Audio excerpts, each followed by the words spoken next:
जैसा कि आपने यहाँ पर देखा, इलेक्ट्रिक फ्लक्स ये टॉपिक हमने सेलेक्ट किया है। आज हम इस पर ही डिस्कस करेंगे और इसी को हम एक्सप्लेन करेंगे। इलेक्ट्रिक फ्लक्स होता क्या है, एक्चुअली हम लोग पहले इसे सिंपल लैंग्वेज में समझ लें, ठीक है। फ्लो ऑफ इलेक्ट्रिक फील्ड, अगर ये इलेक्ट्रिक फील्ड है, फ्लो कर रहा है through a cross sectional area,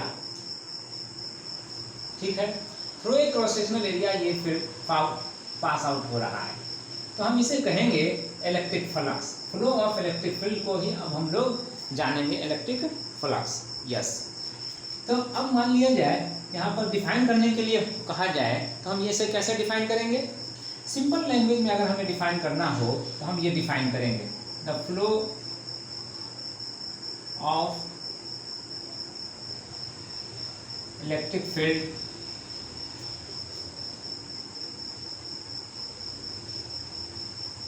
through a cross sectional area is electric flux. ठीक है, यहाँ पर आपने देखा, जैसा कि यहाँ पर देख रहे हैं, ये क्रॉस सेक्शनल एरिया है, ये क्रॉस सेक्शनल एरिया है और इससे होकर के ये इलेक्ट्रिक फील्ड पास आउट हो रहा है। ठीक है, तो फ्लो ऑफ इलेक्ट्रिक फील्ड हो रहा है, इसलिए फ्लक्स हुआ। मैथमेटिकली इसे कैसे डिफाइन करते हैं, तो mathematically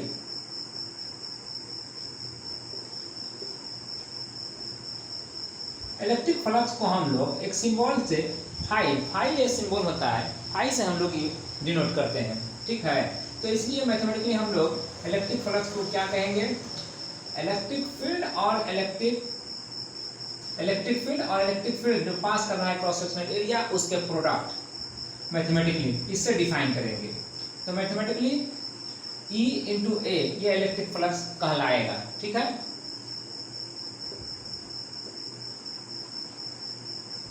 the product of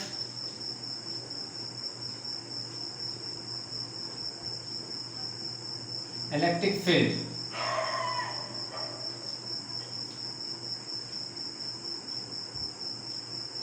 and the cross sectional area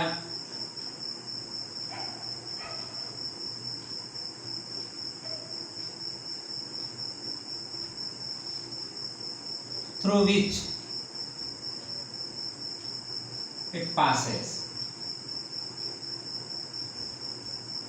is electric flux।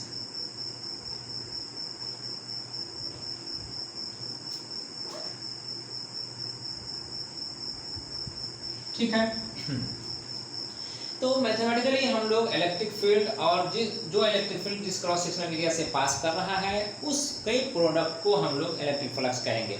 याद रखिए, इलेक्ट्रिक फील्ड और क्रॉस सेक्शनल एरिया ये नॉर्मल होना चाहिए। ये क्रॉस सेक्शनल एरिया जिससे होकर के पास कर रहा है ये क्या होना चाहिए, नॉर्मल होना चाहिए। अगर नॉर्मल नहीं हुआ तब उस केस में हम क्या करेंगे, अगर नॉर्मल नहीं हुआ तो जो एरिया है जिससे वो पास कर रहा है उस एरिया का हम लोग कंपोनेंट निकालेंगे नॉर्मल के अलोंग। ठीक है, नॉर्मल के अलोंग हम लोग कंपोनेंट निकालेंगे। जैसे यहां पर लिख दिया जाए, इन केस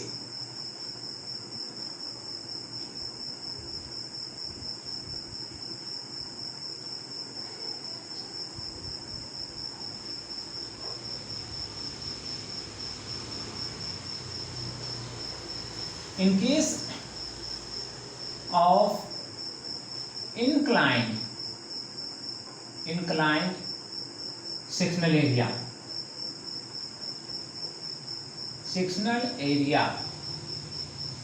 जैसे एग्जाम्पल लीजिए, ये फील्ड है, ठीक है, और ये फील्ड अब किस तरह से पास कर रहा है, यहां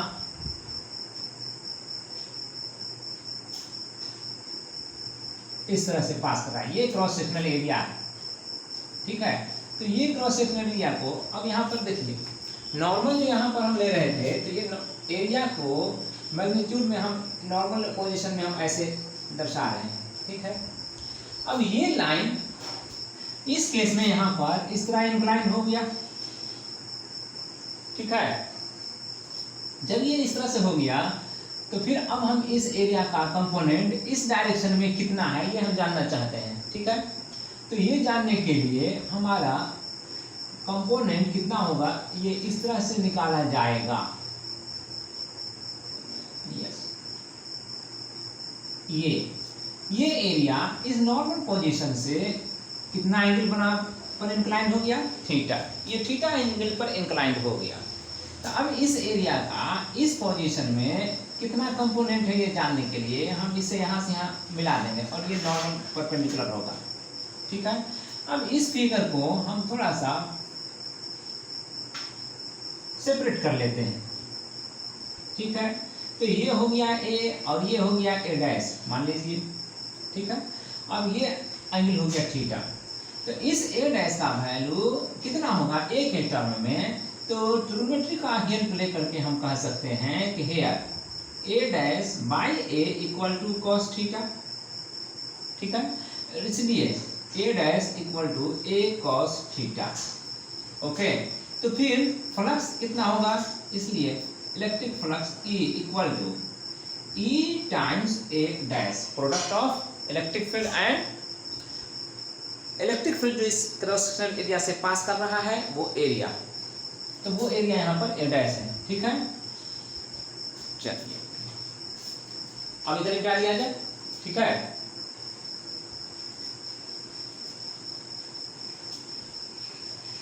अब देखिए ए डैश का वैल्यू पुटअप करके, ए डैश का वैल्यू पुटअप करके देखिए। तो नाउ हाई E equal to E times A dash. A dash आपका है क्या, ए डैश आपका तो ये है ना ए कॉस थीटा, ठीक है। तो ए कॉस थीटा यहाँ पर लीजिए। अब ए कॉस थीटा जब आपने यहाँ पर ले लिया तो अब क्या हो गया, अब देखिए ये हो गया इलेक्ट्रिक फ्लक्स। ये इलेक्ट्रिक फ्लक्स मतलब फ्लो ऑफ इलेक्ट्रिक फील्ड, ठीक है, फ्लो ऑफ इलेक्ट्रिक फील्ड। जो इलेक्ट्रिक फील्ड इस क्रॉस सेक्शनल एरिया से पास कर रहा है उसका मैग्नीट्यूड ये हुआ। आप जानते हैं इलेक्ट्रिक फील्ड वेक्टर क्वांटिटी है, आप भी जानते हैं, आप भी जानते हैं, ठीक है। एरिया भी वेक्टर क्वांटिटी है। एरिया अगर वेक्टर क्वांटिटी है तो आप कह सकते हैं कि ई के हम वेक्टर फॉर्म में लिखें तो ई वेक्टर और ए को भी वेक्टर फॉर्म में लिखें तो ए वेक्टर। तो अब हम कह सकते हैं कि इलेक्ट्रिक फ्लक्स इलेक्ट्रिक फील्ड और इलेक्ट्रिक फील्ड जिस एरिया से पास कर रहा है उसका डॉट प्रोडक्ट है। ये वेक्टर फॉर्म में है, रिप्रेजेंटेड है, ठीक है। तो ये वेक्टर फॉर्म है 10 the dot product of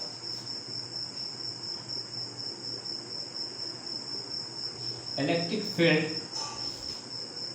and the cross sectional area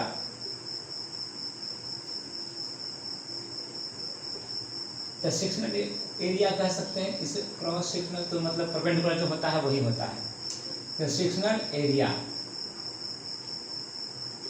passing through it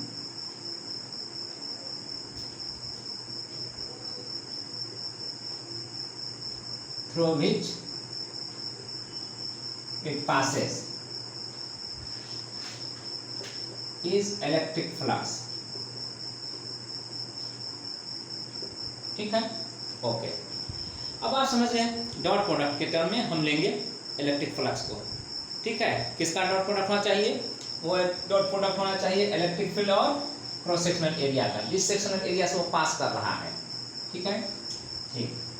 अब आइए इस इलेक्ट्रिक फ्लक्स पर बेस्ड हमारे पास एक बहुत ही इम्पोर्टेंट टॉपिक है। वो टॉपिक हमारे इलेक्ट्रोस्टैटिक्स में गॉस थ्योरम के नाम से जाना जाता है। किस नाम से, गॉस थ्योरम के नाम से। तो हम अब गॉस थ्योरम की तरफ प्रोसीड कर रहे हैं। अब इसे मिटा दिया जाए।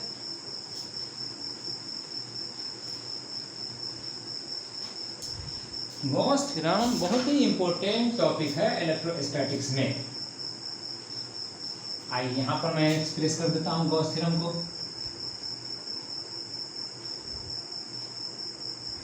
गॉस थ्योरम, ये गॉस थ्योरम क्या कहता है, total electric flux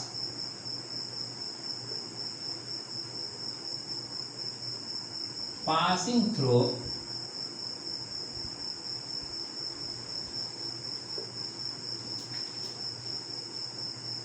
a closed surface throughout a closed surface। इस क्लोज सरफेस का एक स्पेशल नेम है और वो क्लोज सरफेस कहलाता है इनक्लोजर और Gaussian surface, called Gaussian surface. ठीक है, और इनक्लोजर, ओके ठीक है, is equal to 1/ε0 times 1/ε0 times किसके, the charge enclosed it, the charge inside it या enclosed it, inside it, yes. जो चार्ज इस सरफेस के अंदर रहेगा उस चार्ज का 1/ε0 टाइम्स जब कर दिया जाए तो क्या आएगा, वो आएगा इलेक्ट्रिक फ्लक्स। वो इलेक्ट्रिक फ्लक्स जो उस क्लोज सरफेस एरिया से पास आउट हो रहा हो।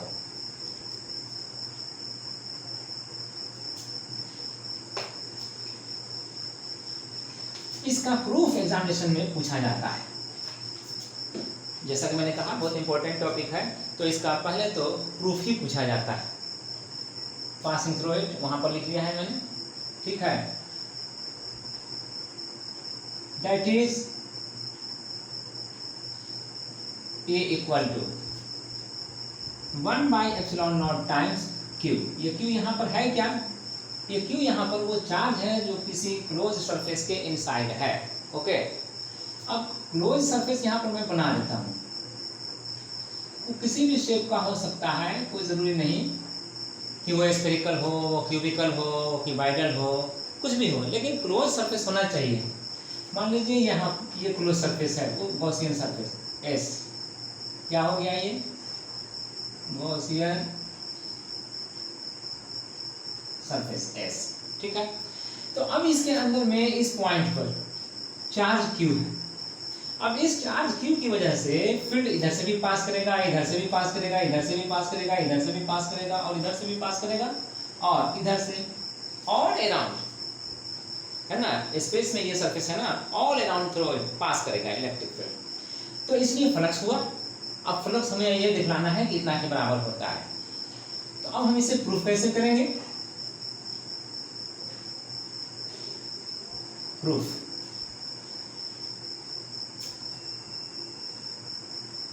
के लिए हम इस सरफेस पे जो एनक्लोजर है, गॉसियन सरफेस है, उस सरफेस पे हम एक स्मॉल सरफेस एरिया हम ले लेते हैं ये, ठीक है, और इसको हम इस पॉइंट से मिला देते हैं जहाँ पर ये चार्ज है, जहाँ पर ये चार्ज है इसको हम इस पॉइंट से मिला देते हैं।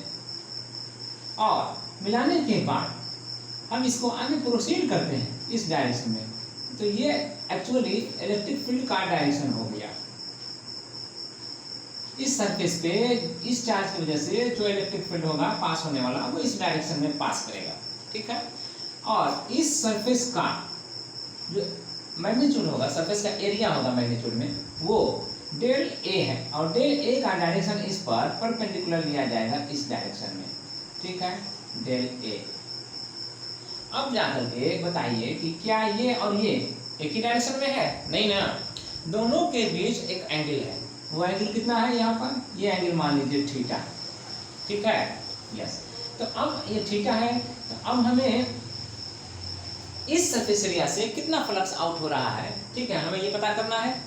तो हम इसके लिए इस सरफेस एरिया के कई पॉइंट्स, सभी पॉइंट्स को हम इस जगह से ज्वाइन करेंगे। ये ऐसे ज्वाइन कर दिया।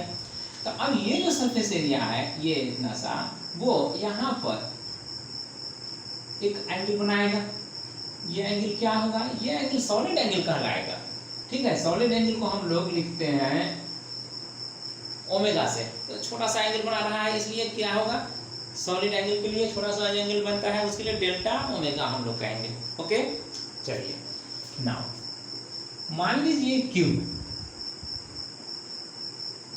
Total charge inside S, inside S, और एस क्या है पहले बता दिया मैंने, Gaussian surface. Okay, therefore E at del A, ठीक है, कितना होगा 1/4πε0 times Q by R square, ये ना, ठीक है, यही होगा। तो अब आर स्क्वायर, आर क्या है, यहाँ से यहाँ तक का डिस्टेंस, ये यहाँ से यहाँ तक का डिस्टेंस हो गया, ठीक है, ये आर है। ओके, तो अब आइए E इक्वल टू हो गया 1/4πε0 times Q by R square, ठीक है। अब इस फील्ड का इस एरिया से जो पास कर रहा है कितना फ्लक्स आउट होगा, तो फ्लक्स आउट कितना होगा, इसलिए E flux through del A कितना होगा, तो इसको डेल फाई E लिख सकते हैं, छोटा सा एरिया छोटा सा फ्लक्स, तो इसके लिए हम E times del A cos theta ये लिखेंगे। ये थीटा वही है, थीटा है ना, जो एरिया और फील्ड दोनों के बीच का एंगल है। तो अब E del A cos theta, ठीक है। अब बताइए E का वैल्यू हमने क्या फाइंड आउट किया है, कूलम्ब्स लॉ से 1/4πε0 times Q by R square, ठीक है।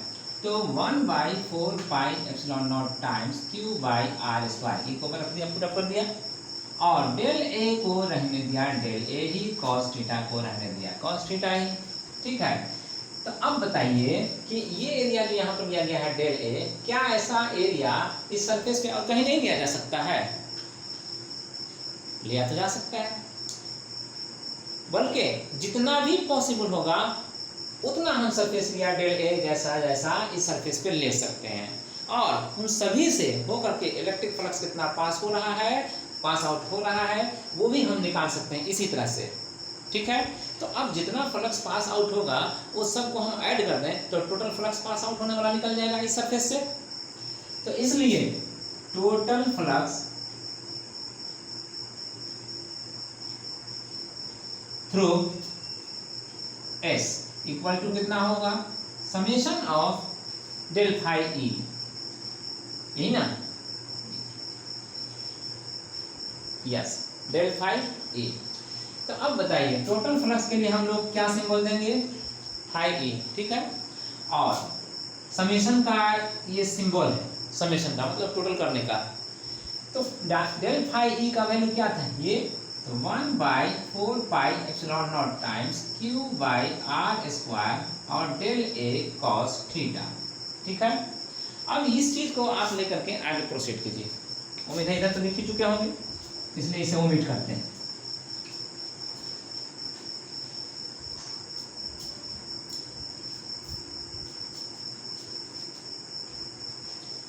तो फाई ई इक्वल टू, देखिए अब Q तो सभी सरफेस एरिया के लिए वही है, तो ये कांस्टेंट रहेगा, ठीक है, ये कांस्टेंट रहेगा, और 1/4πε0 ये भी सभी जगहों के लिए वही रहेगा, कांस्टेंट है। तो ये समेशन में कॉमन के तौर पे बाहर कर दिया जाएगा। अब रहा सवाल R का, ये R डिपेंडेबल है प्लेस का, पोजीशन का, ठीक है। तो यहाँ से यहाँ अभी R है, तो यहाँ पर जब सरफेस एरिया ऐसे लिया जाता तो इसका डिस्टेंस कुछ और हो जाता, जैसे यहाँ से यहाँ मिलाते तो ये डिस्टेंस तो कुछ और होता।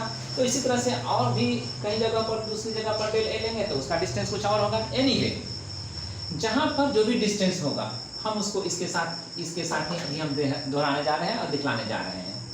तो 1/4πε0 टाइम्स Q, ये यहाँ पर लिख लिया मैंने, और ये del A cos theta by R square ये लिख दिया हमने, ठीक है। इतना तो सब समझ रहे हैं। ये del A cos theta by R square क्या होता है, फिजिक्स में एक टर्म है सॉलिड एंगल। सॉलिड एंगल के बारे में आपको रिकॉल में करा दूं।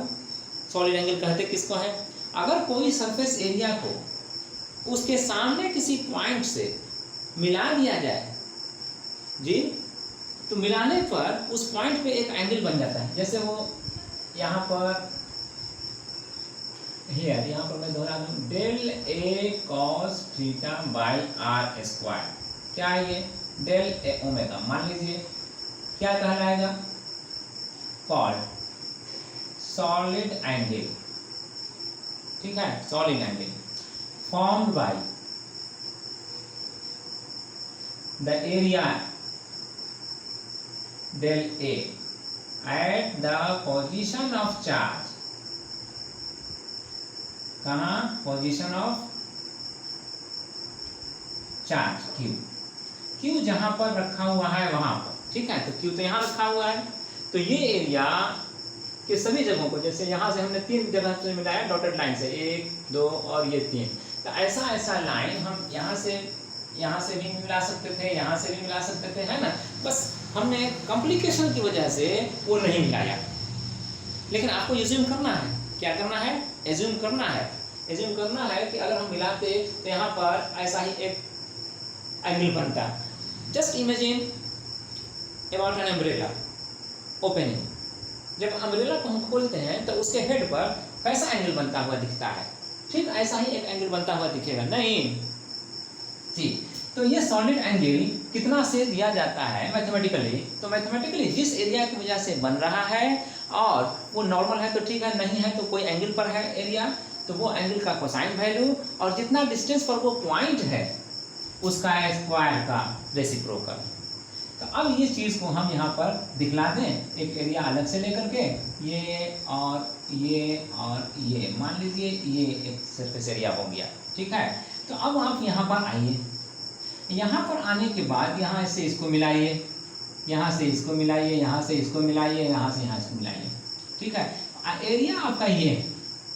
तो अब इसके मिलाने से क्या यहाँ पर ये एंगल नहीं बन गया है, यस, यही सॉलिड एंगल है ओमेगा, ठीक है। अब ये कैसे दिया जाता है, तो जो मीन डिस्टेंस होगा यहाँ का सेंटर से लीजिए, यहाँ से ये डिस्टेंस r, ठीक है, तो ये डिस्टेंस r लेंगे तो उसी का हम सॉलिड एंगल यहाँ पर लिखते हैं, solid angle theta equal to या ओमेगा इक्वल टू, थीटा नहीं लिखते हैं, ओमेगा इक्वल टू कितना हो जाएगा a। और अगर हमने कहा कि ये एरिया अगर इस डिस्टेंस पर नॉर्मल डायरेक्शन में अपना डायरेक्शन दिखलाता है, इस डिस्टेंस के अलोंग में दिखलाता है अपना डायरेक्शन और इस सरफेस पे नॉर्मल दिखलाता है, तब तो एंगल 0 बनेगा। लेकिन अगर वो एरिया इस डायरेक्शन से इस तरह आ रहा है, जैसे कि ये जा रहा है और इस तरह से ये आ रहा है, तो यहाँ पर एक एंगल बनेगा, ठीक है। तो फिर ये एंगल थीटा, वो थीटा एंगल होगा, इसीलिए यहाँ पर दिया जाता है कॉस थीटा और तब बाई आर स्क्वायर, ये इतना लिया जाता है, ठीक है। तो अब सोचिए ये ए यहाँ पर क्या था, डेल ए, और वो आर यहाँ पर ये है, ठीक है। तो इसीलिए वो डेल ए कितना एंगल बनाया उस पॉइंट पोजीशन ऑफ चार्ज की जगह पर, तो del A times cos theta by R square, ये एंगल बनाया सॉलिड एंगल, ठीक है। अब ये सॉलिड एंगल का ही समेशन है, ये समेशन है। तो अब ऐसे ऐसे एंगल का समेशन, सॉलिड एंगल का समेशन किसी पॉइंट पर कितना होगा, वो सॉलिड एंगल जो अभी सरफेस एरिया यहाँ पर बना रहा है, अगर हम यहाँ पर सरफेस एरिया लेते तो यहाँ पर बनाता ना, अगर हम यहाँ पर सरफेस एरिया लेते तो इधर बनाता। तो इस तरह से जितना भी हम लेंगे सरफेस एरिया, उतने जगहों का सब यहाँ इस जगह पर, इस पोजीशन पर एंगल बनेगा। तो सारा एंगल मिला करके सॉलिड एंगल कितना होगा, तो याद रखना है स्पेस में एक पॉइंट के अराउंड टोटल सॉलिड एंगल बनता है 4 पाई का, कितना का 4 पाई, और उसका एसआई यूनिट क्या होता है, स्टेरेडियन, ठीक है। तो 4 पाई स्टेरेडियन होता है।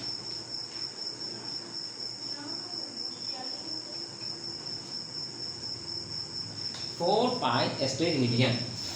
तो अब लिखिए but summation of solid angle means total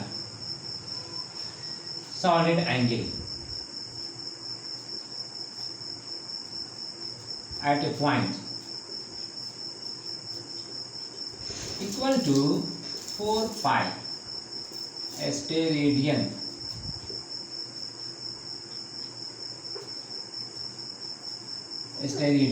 ठीक है। अब जाकर के इसलिए जो फाई हमारा पास हम आया हुआ फाई ए, वो हमारा इसमें है ना, अब इसकी जगह पे हम 4 पाई लिख देंगे, कितना लिख देंगे 4 पाई। तो अब हम इसलिए कह सकते हैं कि summation of del A cos theta by R square equal to 4 pi steradian, ठीक है। और therefore phi E equal to 1/4 pi epsilon naught times Q times 4 pi, है ना। ये 4 पाई टोटल सॉलिड एंगल है, ठीक है। और ये टोटल 4 पाई से कैंसिल हो गया अगर, तो अब बचा हमारे पास क्या, फाई ई इक्वल टू 1/एप्सिलॉन नॉट, ये एप्सिलॉन बच रहा है, ठीक है, एप्सिलॉन नॉट बच रहा है, तो ये 1/एप्सिलॉन नॉट टाइम्स ये चार्ज क्यू भी बच रहा है, ओके। तो यही तो है इलेक्ट्रिक फ्लक्स जो इस सरफेस से होकर पास करने वाला है। कितना हो रहा है ये टोटल चार्ज जो इसके अंदर है, टोटल चार्ज जो इस सरफेस के अंदर है उसका 1/एप्सिलॉन नॉट टाइम्स नहीं है। तो यही मैथमेटिकल कैलकुलेशन था जिससे इंस्पायर होकर के गॉस ने ये स्टेट किया था, और इसीलिए इसको हम लोग इस स्टेटमेंट को किस नाम से जानते हैं, गॉस थ्योरम के नाम से। इलेक्ट्रोस्टैटिक्स में कहीं पर आप इसे गॉस लॉ के नाम से भी जानेंगे, लेकिन हम यहाँ पर इसे गॉस थ्योरम कह रहे हैं क्योंकि ऑलरेडी हम कूलम्ब्स लॉ के जरिए इसे यहाँ पर लाए हैं। जब इसे हम बेसिक लेकर चलेंगे तब इसे गॉस लॉ कहेंगे, और कूलम्ब्स लॉ को फिर कूलम्ब्स थ्योरम कहेंगे, ठीक है। चलिए, अब इसमें ज़्यादा नहीं इसमें उलझना है कि हमने उसको लिया पहले और इसको लिया बाद में, या ऐसा क्यों, है ना, इसमें अभी नहीं उलझना है। हमारा पर्पस था यहाँ पर कि गॉस थ्योरम क्या है उसको हम एक्सप्लेन करें, और उसका एप्लीकेशन क्या है उसको हम यहाँ पर फोकस में लाएं, ठीक है। एक्सप्लेन तो हमने कर दिया गॉस थ्योरम को हमने एक्सप्लेन कर दिया, उम्मीद है आप समझ में गए होंगे। लेकिन अब इसका एप्लीकेशन क्या है, तो इसका एप्लीकेशन बहुत सा है। अब इसके एप्लीकेशन को हम लोग अगले वीडियो में एक्सप्लेन देखेंगे, ठीक है। So wait for the video, next video.